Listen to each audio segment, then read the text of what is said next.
भारत जोडो यात्रेत राहुल गांधींना पिगी बँकेतील रक्कम देणाऱ्या मुलाच्या आई वडिलांनी आत्महत्या केली। ईडी अधिकाऱ्यांच्या त्रासाला कंटाळून परमार दाम्पत्यानं आत्महत्या केल्याचा काँग्रेसचा आरोप आहे। मध्य प्रदेशच्या सिहोरमध्ये सुसाईड नोट लिहून परमार दाम्पत्याची आत्महत्या। तर 5 डिसेंबरला परमार कुटुंबाच्या मालमत्तेवर ईडीनं छापा टाकला होता। छाप्यावेळी ईडी अधिकाऱ्यानं परमार दाम्पत्याला धमकावल्याचा काँग्रेसचा आरोप आहे। इतकी कलम लावेन की राहुल गांधीही वाचू शकणार नाही, ईडी अधिकाऱ्यानं या शब्दांमध्ये धमकावल्याचा काँग्रेसचा आरोप आहे। तर ईडी अधिकाऱ्याच्या धमक्यांमुळेच आत्महत्या केल्याचाही काँग्रेसचा दावा आणि आरोप आहे।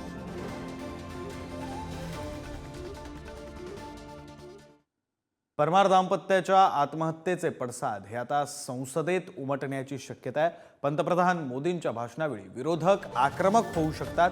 संविधानाच्या 75 वर्षापूर्तीनिमित्त संसदेत चर्चासत्र आहे, तर संध्याकाळी पंतप्रधान मोदींचं याच अनुषंगानं भाषण असणार। आपले दिल्लीचे प्रतिनिधी शिवाजी काळी आपल्यासोबत जोडले गेलेले आहेत, त्यांच्याकडे जाऊया। शिवाजी, खरं तर हे प्रकरण जे आहे आणि त्या प्रकरणामुळे आता आज संसदेत जेव्हा पंतप्रधान बोलतील तेव्हा विरोधक आक्रमक होण्याची शक्यता आहे। मुळात हे प्रकरण काय त्याविषयी थोडक्यात सांगा आणि मग आज संसदेत काय होऊ शकतं?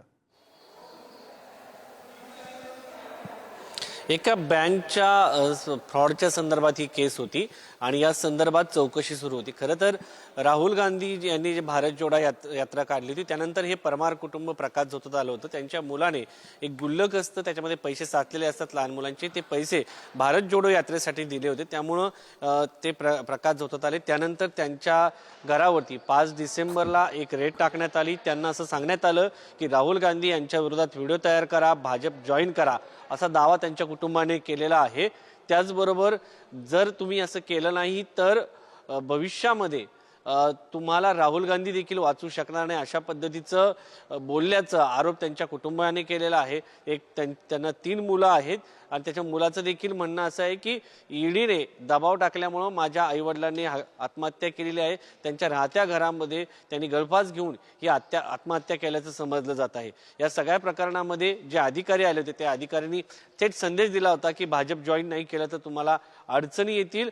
त्याचबरोबर भाजपमध्ये असतात ह्या अडचणी आल्या नसता असं देखील त्यांच्या कुटुंबाने म्हटलेलं आहे। त्यांनी एक सुसाईड नोट्स दिलेली आहे, त्या नोट्स अद्यापर्यंत समोर आलेली नाहीये। मात्र या सगळ्या प्रकरणामध्ये आता भाजपवरती गंभीर आरोप केले जात आहेत आणि काँग्रेसच्या निगडीत असलेल्या उद्योगपतींना त्रास दिला जात आहे, अशा पद्धतीने देखील आरोप आता विरोधक करताना पाहायला मिळत आहेत। मात्र या प्रकरणामध्ये पोलिसांचं म्हणणं अद्यापर्यंत या सगळ्या प्रकरणामध्ये चौकशी सुरू आहे आणि चौकशी सुरू असल्यानं या प्रकरणा अंती अद्यापर्यंत पोहोचलेलं नाहीये। मात्र आत्महत्या झाली का झाली हे अद्यापर्यंत समोर आले नाही। मात्र त्यामुळे पोलीस तपासामध्ये नेमकं जे कारण आहे ते समोर येईलच। धन्यवाद तुम्ही दिलेल्या सविस्तर माहितीसाठी।